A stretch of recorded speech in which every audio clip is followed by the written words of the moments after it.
tour just explaining some of the things that we do and what's taking place at that particular time, because I think it gives you a better understanding and an appreciation of you know, what we go through to bring the wines to you that we do. Now, this has been a very interesting season, and you know, I'm just kind of almost giving up making predictions at this point, because the weather has it's breaking all the rules. We really haven't had much of a spring. Today is very typical of what we've been putting up with for a few months. We've had rain every week since the first of the year. No real hot spells at all. That prolonged cold, wet weather has kind of put us behind schedule just a bit. Now recently we're starting to get, you know, some more dramatic growth, but we should have pretty much all of the shoots up at this level right in here, and you can see that there are a lot that still aren't there. Yeah. And the rain that we've had is bringing a couple of different challenges. First of all, one of our strong points in this part of the state, actually California in general, but is that we don't have rain, you know, through much of the growing season. And this is, believe it or not, a good thing. People don't really understand that. You see, given unrestricted access to water, these vines will put their energy into growing shoots instead of working on the fruit.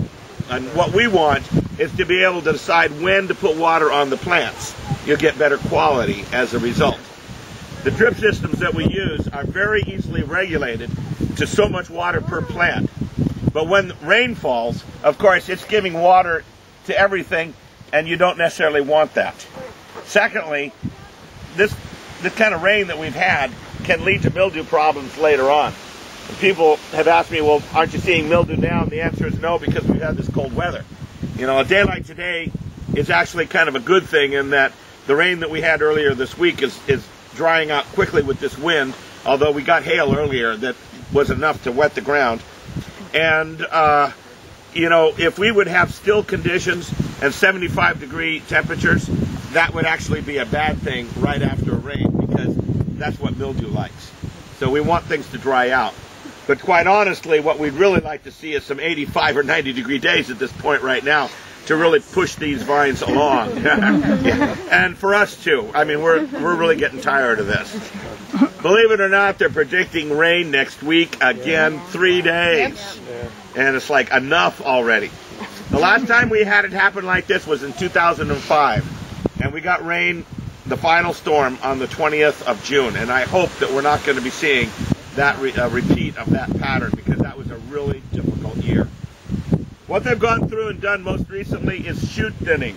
If you look on the ground, you see the shoots like these that are sitting out in the row. And what they did was go through and remove the excess growth on the vine, as well as the grape. See, see the little things here, the flower clusters?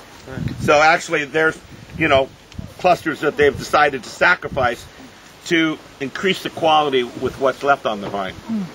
This opens up the plant to better airflow through the area that we call the fruit zone. And it means that we're going to get better sun exposure because it's not overgrown on these clusters. You know, and that sun on the skins is going to bring better flavor as well. This is a very time-consuming operation. I used to be a grower until a couple of years ago. And, you know, this was one of the things that used to just drive me nuts, because I'd send the crew out into the vineyard and it just seemed like they didn't get all that far along. The guys are having to make decisions on what shoots to keep and which ones to take off, which ones are in the right position and which ones aren't. And so if you see them working out in the vineyard, even though they're working right here, they're usually down like this, trying to look into the plant. That slows them down, but they're also having to be careful to make sure that they don't take off the wrong shoot, because believe it or not, it's very hard to reattach this. Yeah. It took us about 2 days to go through and shoot thin this area between the top of the ridge and the parking lot. We picked that in about 5 hours. Yeah, that's how much difference it is.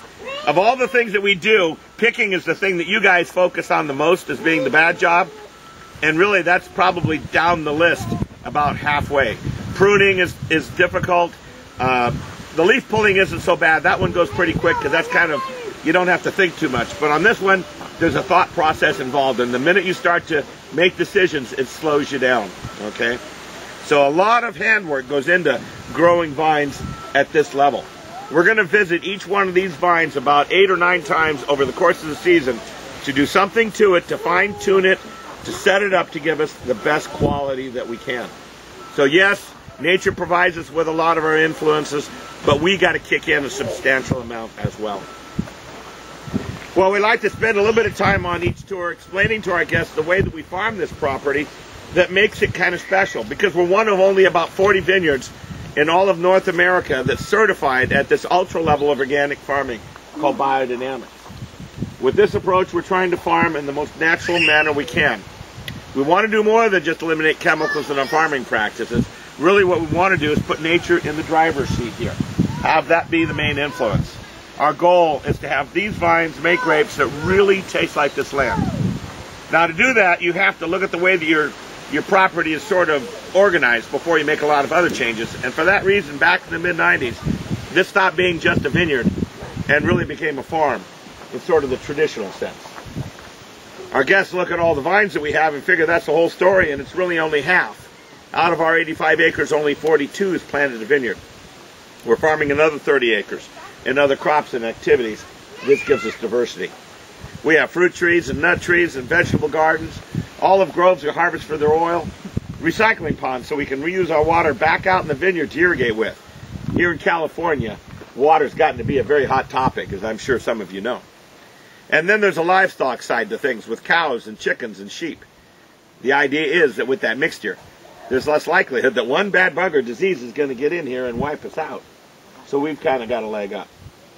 Then as far as what we do in our daily activities, if we have a challenge or a problem, we look to see if there's a natural system that will handle it for us. No chemical fertilizers, so instead we use compost.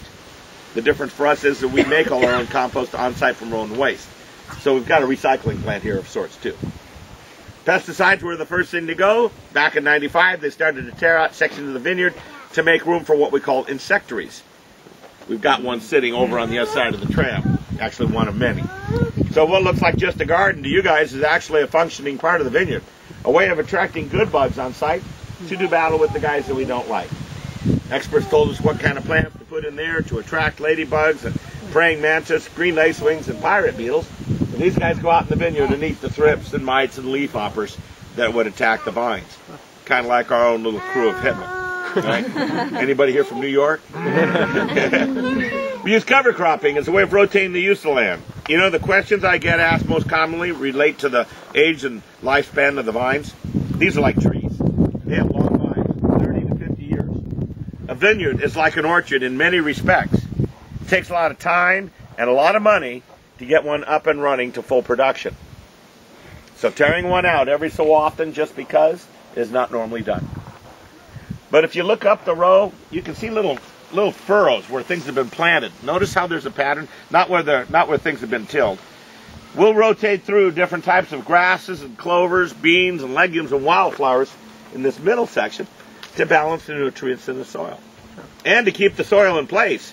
Like I said, we've had a lot of rain this season. I wouldn't be surprised if we break some records. All that water on these slopes can wash things away, and the cover crops prevent that. The cows and sheep are part of the program too. In the wintertime, every so often we need to mow those grasses. They're going to get too tall. But using a tractor when the ground is slick and soft, not very practical. But those guys, hey, they're all-wheel drive. It's not an issue. We turn them loose in the vineyard and they chomp away to their heart's content. They don't harm the vines because they're dormant at that time. And when they're done and we move them from one section to the other, well, they've been kind enough to leave a layer behind that we can till into the ground later on. So we use everything we can. Well, all these different parts of biodynamics to me are like pieces in a puzzle. Each one adds its own little benefit, and eventually what we've created is what I like to think of as a safe zone for nature.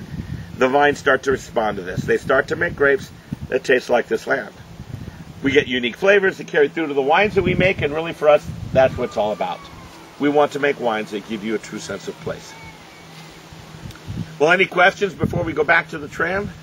Well, on the vine, the fruit, does it grow any higher than this, or does it just grow here and the rest of it is...